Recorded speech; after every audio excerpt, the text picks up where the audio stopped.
సామాజిక న్యాయం అంటేనే చంద్రబాబుకు చిర్రెత్తుకొస్తుంది కాబోలు.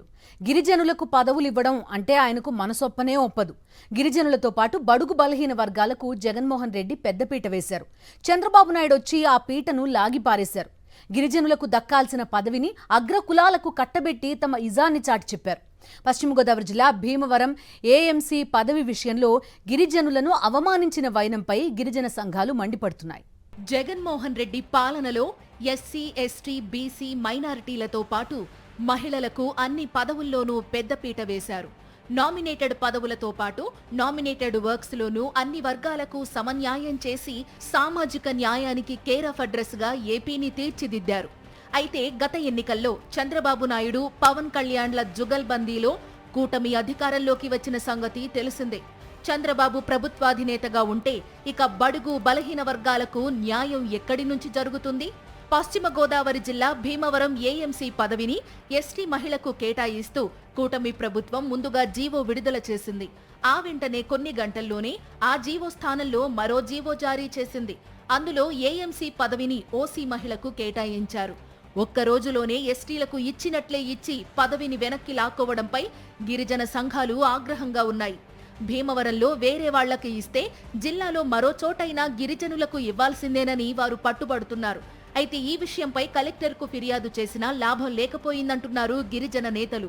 గిరిజనుల పోరాటానికి వైఎస్ఆర్ కాంగ్రెస్ మద్దతుగా నిలిచింది.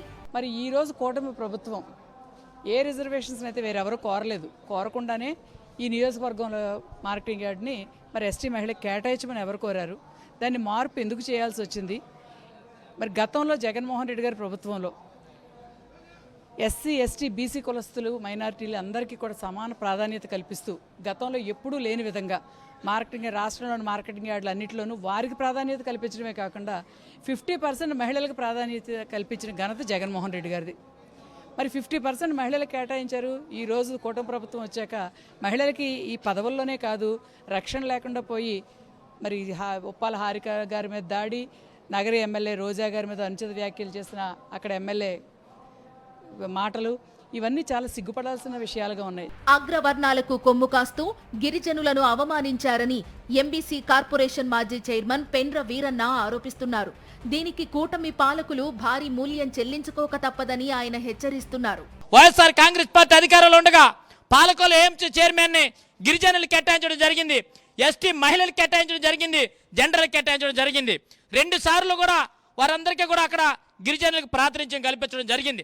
అంతేకాదు శాసన మండలిలో కూడా కుంభా రఘుబాబు గారు అనే వ్యక్తిని ఇవాళ చట్టసభలో కూర్చోబెట్టినటువంటి వ్యక్తి అన్న జగన్మోహన్ రెడ్డి గారి నాయకత్వంలో ఇవాళ గిరిజనులకి పెద్దపీట వేస్తే మీరు పీట ఎగిపోగా ఉన్నటువంటి పీటలు లాగేసే పరిస్థితి ఇవాళ కూటమి ప్రభుత్వంలో ఉంది.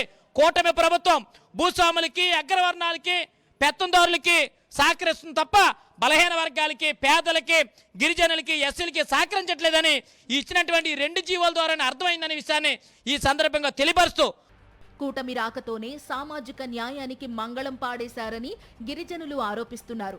ఎన్నికల్లో ఎన్నో కబుర్లు చెప్పిన చంద్రబాబు నాయుడు, పవన్ కళ్యాణ్లు ఆచరణలోకి వచ్చేసరికి బడుగులను ముంచేలా వ్యవహరిస్తున్నారని వారు విమర్శిస్తున్నారు.